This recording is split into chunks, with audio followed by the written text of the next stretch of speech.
हिंदू धर्म के महाकाव्य महाभारत के अनुसार भीम या भीमसेन पांडवों में दूसरे स्थान पर थे। वे पवनदेव के वरदान स्वरूप कुंती से उत्पन्न हुए थे। भीमसेन पौराणिक बल का गुणगान पूरे काव्य में किया गया है। जैसे सभी गदाधारियों में भीम के समान कोई नहीं है और ऐसा भी कोई जो गज की सवारी करने में इतना योग्य हो, और बल में तो वे 10,000 हाथियों के समान हैं। युद्ध कला में पारंगत और सक्रिय, जिन्हें यदि क्रोध दिलाया जाए जो कई धृतराष्ट्रों को वे समाप्त कर सकते हैं।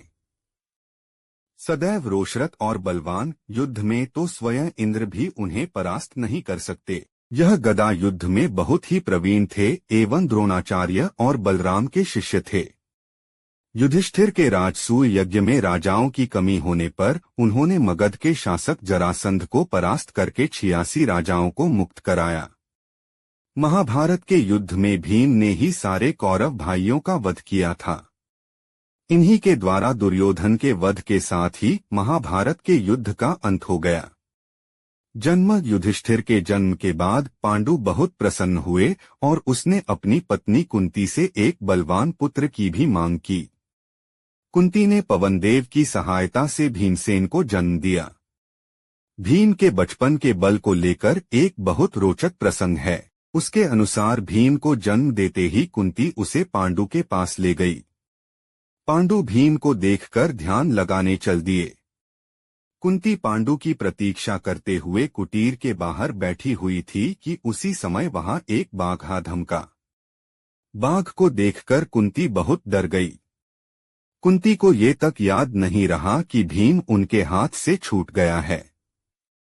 कुंती जब भीम को ढूंढते हुए पांडु की कुटीर के पास आई तो उन्होंने देखा कि भीम एक शिला पर गिरा हुआ था, लेकिन उस शिला के भी टुकड़े टुकड़े हो गए थे। पांडु ने भी ये सब देखा और उसे भीम नाम दिया। 10,000 हाथियों का बल आने का कारण। जब सभी पांडव हस्तिनापुर आ गए तो एक दिन दुर्योधन ने जल क्रीड़ा का आयोजन किया और भोजन का भी प्रबंध वहीं किया। भीम जब सरोवर से बाहर आकर भोजन की मांग करने लगे तो दुर्योधन ने भीम के भोजन में कालकूट विष मिला दिया। भोजन ग्रहण करने के बाद भीम बेहोश हो गए। दुर्योधन और दुःशासन ने शकुनी के साथ मिलकर भीम को बेलों के साथ बांधकर गंगा में फेंक दिया।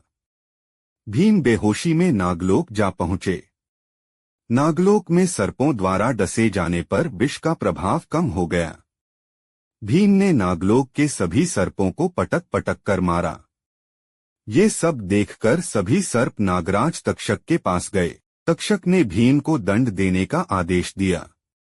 उसी समय कुंती के नाना ने भीम को पहचान लिया और नागराज तक्षक से आग्रह करके भीम को अमृत सोमरस पिलाया। तक्षक ने भीम को बताया कि एक कटोरे में 1000 हाथियों का बल है। भीम ने 10 कटोरे अमृत सोमरास पिया, जिससे उनमें 10,000 हाथियों का बल आ गया। भीम ने अपने जीवन में कई शक्तिशाली लोगों का अकेले ही वध किया था।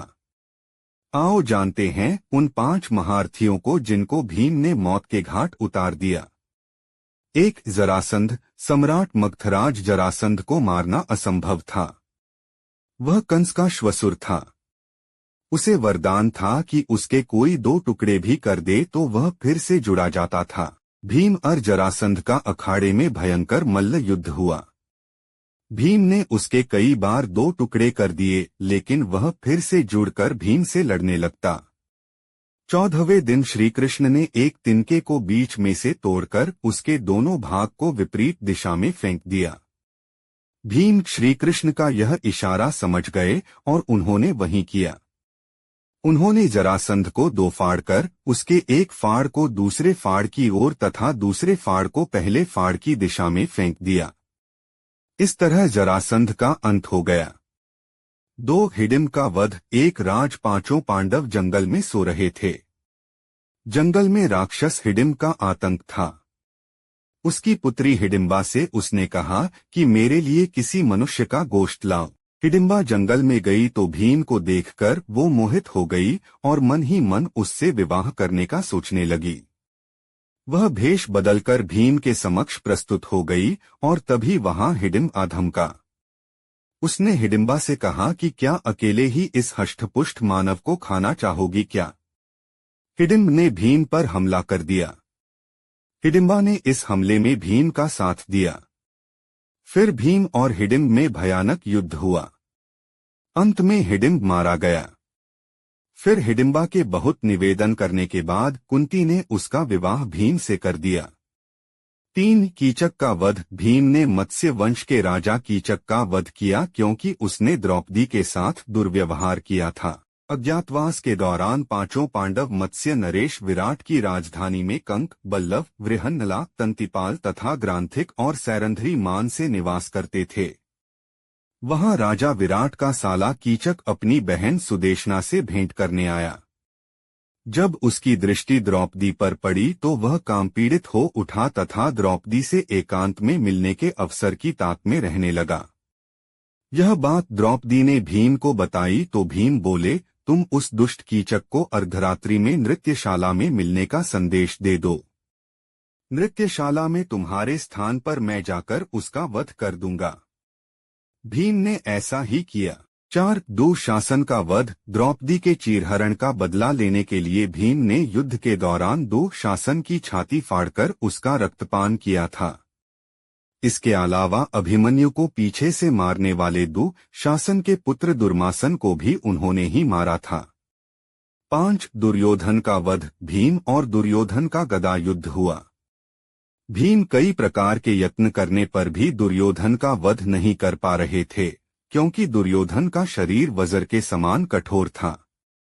ऐसे समय श्री कृष्ण ने अपनी जंघा ठोककर भीम को संकेत दिया जिसे भीम ने समझ लिया।